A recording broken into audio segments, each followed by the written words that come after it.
નમસ્કાર વિદ્યાર્થી મિત્રો, સ્વાગત છે તમારું તમારી પોતાની યુટ્યુબ ચેનલ માય ક્લાસમાં। આજે આપણે ભણીશું ધોરણ 8 વિષય સામાજિક વિજ્ઞાનમાં ભાવિક સ્વાધ્યાય પોથીમાં પાઠ 2 ભારતમાં બ્રિટિશ શાસન ઈસવીસન 1757 થી 1857। ચલો વિદ્યાર્થી મિત્રો, સ્વાધ્યાય પોથી પૂરીશું। મારી સાથે સ્વાધ્યાય પોથી પૂરતા જાય તમને બધાને શુભેચ્છા। પ્રશ્ન નંબર 1 ચાલુ કરીશું।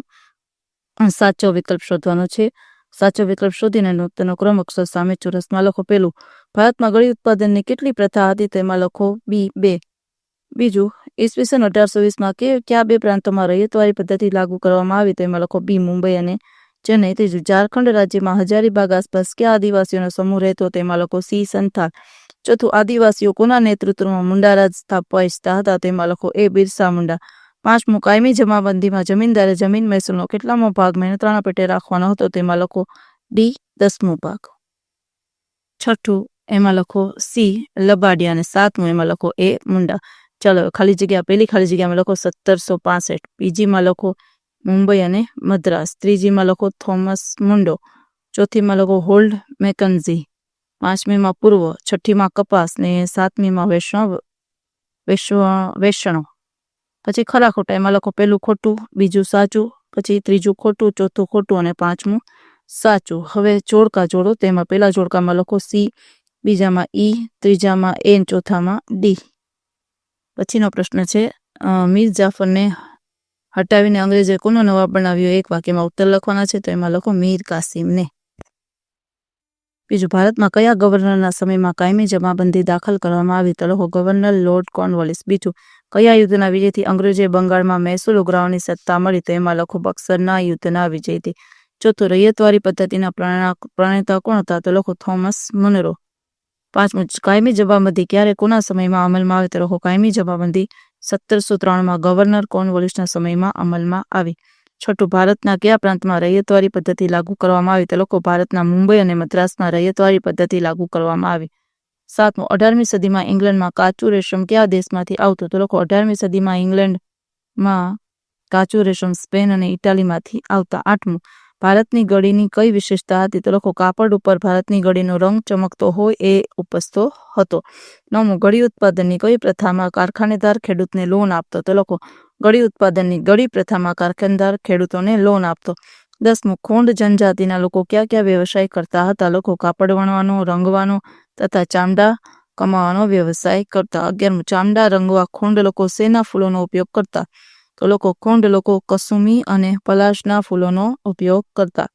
ચાલો હવે છે ટૂંકમાં ઉત્તર લખો। એમાં પેલું, કાયમી જમાબંધી પદ્ધતિમાં ખેડૂતો શોષણ કેવી રીતે થતું હતું? તો લખો કાયમી જમાબંધીમાં ખેડૂતે નક્કી કરેલું મહેસૂલ જમીનદારને આપવું પડતું, જો ન આપે તો જોર જુલમ કરી વસૂલ કરવામાં આવતું। જો મહેસૂલ ન ભરે તો જમીન સરકાર જપ્ત કરતી। બીજું, 18મી સદીમાં ભારતમાં ખેતીની સ્થિતિ કેવી હતી? તો લખો 18મી સદીમાં ખેતીની સ્થિતિ બહુ સારી ન હતી। કંપનીનો ઉપદેશ ઓછા ભાવે જમીન પેદાશો લઈ વધારે નફો મેળવી વેચવાનો હતો। ખેત પેદાશના ખરીદ વેચાણના બજારો પર તેમનો ઇજારો હતો। ત્રીજું, યુરોપિયન દેશોમાં ભારતીય ગળીની માંગ કેમ વધવા લાગી હતી? તો લખો ગળી રંગકામમાં વપરાતું દ્રવ્ય છે। કાપડ ઉપર ભારતની ગળીનો રંગ ચમકતો હોય એ રીતે ઉપસતો। સુતરાઉ કાપડ રંગવા ભારતીય ગળી ખૂબ ઉપયોગી થતી। કેરેબિયન દેશોમાં ઉત્પાદન કરતા ભારતમાં તેની માંગ વધી। હવે જોતું, ગળીની ખેતીમાં ખેડૂતોનું શોષણ કઈ રીતે થતું હતું? તો લખો વેપારીઓ ખેડૂતને ગળીના નીચા ભાવ આપતા અને ખેડૂતને વાવેતર કરવા મજબૂર કરતા। જો તેઓ ના પાડે તો જુલમ કરતા અને પાકનો નાશ કરતા અને હિસાબમાં ગોલમાલ કરતા। પાંચમું, બિરસા મુંડાએ જનજાતિને કઈ નવી બાબતો શીખવી? તો લખો બિરસા મુંડાએ જનજાતિને હાકલ કરી કે દારૂ છોડી દો, ઘર અને ગામની સફાઈ કરો, ડાકણ અને જાદુકણામાં વિશ્વાસ ન રાખો અને સ્થાયી ખેતી કરવાનું જણાવ્યું। ચલો હવે ટૂંક નોંધ લખો। પેલું છે બિરસા મુંડા। તો લખો બિરસા મુંડાનો જન્મ 15મી નવેમ્બર 1875માં થયો હતો। તેમના પિતાનું નામ શુંગના મુંડા, તેમની માતાનું નામ કરમી મુંડાઈના હતું। તેમનું બાળપણ ઘેટા બકરા ચારવામાં અખાડામાં વિતાવ્યું। ગરીબીને કારણે તેમને સ્થળાંતર કરવું પડતું। બિરસા મુંડાએ સરકાર સામે આંદોલન ચલાવ્યું, તે બિરસા મુંડા ચળવળ કહેવાય છે। તે લોકોને કહ્યું કે દારૂ છોડો, ગામની સફાઈ રાખો, જાદુ ડાકણામાં વિશ્વાસ ન રાખો। તેમને 2 વર્ષની સજા થઈ અને 1900માં તેમનું અવસાન થયું। એક સ્થળે રહીને ખેતી કરો તેમની બધી વાત આ લોકો માનતા તેમના પર ખોટો આરોપ મૂકી 1875માં ધરપકડ કરી તેમને 2 વર્ષની સજા થઈ અને 1900માં તેમનું અવસાન થયું। હવે માલવારી પદ્ધતિ તો લોકો અંગ્રેજોએ ભારતમાં જમીન મહેસૂલ દાખલ કરવા માટેની આ પદ્ધતિ હતી. હોલ્ડ મેકેન્ઝી નામનો એક અધિકારી હતો. આ પદ્ધતિ ઈસવીસન 1822માં દાખલ કરવામાં આવી. બ્રિટિશ મહેસૂલ દફતર મુજબ ગામની જમીન માટે મહાલ શબ્દ હતો. એક ખેતર જ નહીં પરંતુ ગામની જમીનને ધ્યાનમાં લઈ મહેસૂલ કરી શકાતો હતો. તેથી આ પદ્ધતિને મહાલવારી પદ્ધતિ કહે છે. મહેસૂલ ઉઘરાવવાની જવાબદારી ગામના મુખીને આપવામાં આવતી. ત્રીજું, અંગ્રેજ સમયમાં જનજાતિઓની સ્થિતિ તો લોકો 19મી સદીમાં જનજાતિના જુદા જુદા સમૂહ હતા. તેઓ રેશમના કીડા પાડતા અને રેશમ બનાવતા. મુંડા જાતિના લોકો શિકાર કરતા અને જંગલની પેદાશો ભેગી કરી વેચતા. પંજાબના પહાડી પ્રદેશમાં રહેતા લોકો ગાય ભેંસ પાળતા. કેટલાક લોકો સ્થિર રહીને કે સ્થળાંતર કરીને ખેતી કરતા. કોણ જાતિના લોકો કપડાં વણવાનો અને રંગકામ કરવાનો ધંધો કરતા. જનજાતિ સમુદાયના મુખ્ય વડા ગણાતા. ચલો હવે વિધાનોના કારણો તો લોકો રૈયતવારી પદ્ધતિથી ખેડૂતોને જમીનના માલિકી હકમાં કોઈ ફાયદો ન થયો. તો લોકો રૈયતવારી પદ્ધતિમાં જમીન મહેસૂલ વધારે પડતું હતું અને સરકાર ઈચ્છે ત્યારે જમીન મહેસૂલમાં વધારો કરવાના હક ધરાવતી. કોઈ પણ સ્થિતિમાં પાક નાશ પામે તો પણ ખેડૂતોને મહેસૂલ ભરવું પડતું હતું. તેથી બીજું, લોકો બ્રિટિશ શાસન દરમિયાન મોટાભાગના ખેડૂતો જમીન વિહોણા ખેત મજૂરો બની ગયા. તે લોકો ખેડૂતોને વાવેતર માટે વેપારી અગાઉથી ધિરાણ આપતો. ખેડૂત દેવાદાર બન્યા પછી તેની પાસેથી નીચા ભાવે પાક ખરીદી લેતા. ખેડૂતોને નુકસાન થાય તો પણ પાક વેચવો પડતો.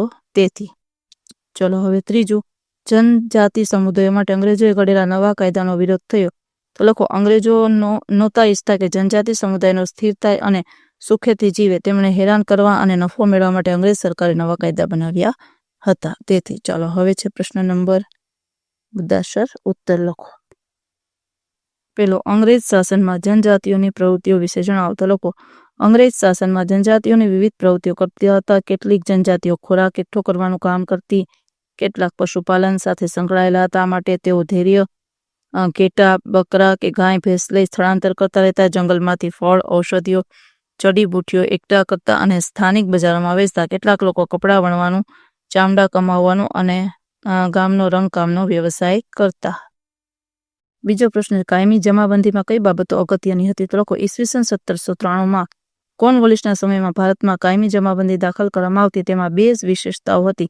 એક, જમીનદારે જમીનના અને જમીન મહેસૂલના હક આપવામાં આવ્યા. તેમણે સરકારના એજન્ટ તરીકે કામ કરવાનું હતું. બીજું, જમીનદારે જમીન મહેસૂલના 9 ભાગ સરકારને જમા કરાવવાના અને 1 ભાગ મહેનતાણા તરીકે જમીન ઘરે રાખવાનો.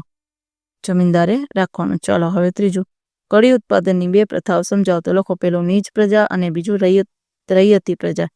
પેલો લોકો નીચ પ્રજા. આ પ્રથામાં ખેડૂત પોતાનું જ હળ બળદ ઓજારોનો ઉપયોગ કરી ઉત્પાદન કરતો અને છોડ તૈયાર કરતા. કાચો માલ કાપી કારખાનામાં પહોંચાડતો.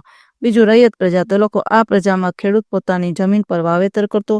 તૈયાર થાય ત્યારે નક્કી કરેલા ભાવે કારખાનેદારને વેચતો. કારખાનેદાર ખેડૂતને લોન પણ આપતો. આ પ્રજા ખેડૂતમાં બહુ પ્રચલિત હતી. તેનાથી ખેડૂતોને લાભ થતો. ચાલો વિદ્યાર્થી મિત્રો, આજના વિડીયો લેક્ચરમાં આટલું. જો તમને વિડીયો ગમ્યો હોય તો લાઇક કરશો, તમારા મિત્રો સાથે શેર કરશો અને મારી ચેનલને સબસ્ક્રાઈબ પણ કરશો. આવજો.